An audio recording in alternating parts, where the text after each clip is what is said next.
The first 5 or 6 chapters of this course will concentrate on organic chemistry. What is organic chemistry? Organic chemistry is chemistry of carbon compounds. Okay, carbon compounds. Now, why is the chemistry of carbon compounds special? Some unique things about carbon compounds. Carbon always forms 4 bonds. Okay, 4 bonds. This property is known as tetravalency. 4 bonds. Tetravalent. Carbon is tetravalent. So this is one of the things that we learned when we were drawing Lewis structures in the first series in 1151. Right? Carbon forms 4 bonds. The second thing about carbon compounds is that organic molecules have covalent bonds, and these covalent bonds are typically between carbon and another carbon. Also, carbon can form multiple bonds with carbon, right? Single bonds and triple bonds. These bonds are all covalent. So, and these are stable. So, carbon can form long chains. Carbon bonded to another carbon, bonded to another carbon. So, these are all stable covalent bonds. Okay, this is something special about carbon.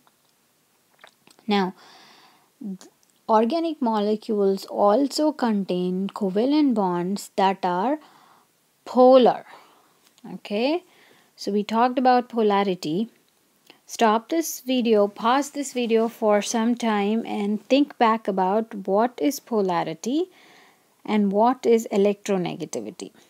Polarity and electronegativity. So, for example, we talked about a molecule, carbon tetrachloride, and we said this molecule has a tetrahedral shape with a bond angle of 109.8, right? Tetrahedral molecule. This is a polar bond. Please go back and revise what is polar bond and what are electronegative properties of elements. What is electronegativity, right? There is another molecule, for example, CHHHOH,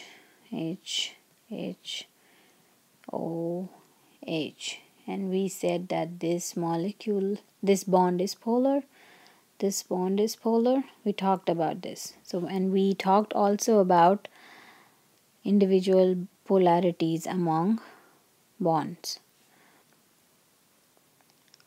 We said that this bond is polar, this is polar, whereas this was non-polar. So again, like I said before, pause this video for a minute and think about what are electronegativity properties of elements, what is the trend of electronegativity on periodic table, and what are polar bonds. Now, organic molecules or Lewis structures, we can determine specific shape or molecular geometry from the Lewis structure. So, shape or molecular geometry.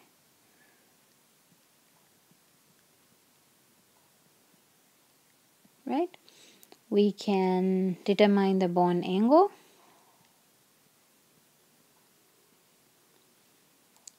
Some organic molecules also contain not just CC bonds, but they contain multiple CC bonds, carbon-carbon double bonds, carbon-carbon triple bonds, carbon-oxygen bonds, carbon-nitrogen bonds, carbon-oxygen double bonds, carbon-nitrogen triple bonds, and of course very commonly carbon-hydrogen bonds. So these are all the elements and bonds that are contained in some organic molecules. So these are all the specific features of organic molecules.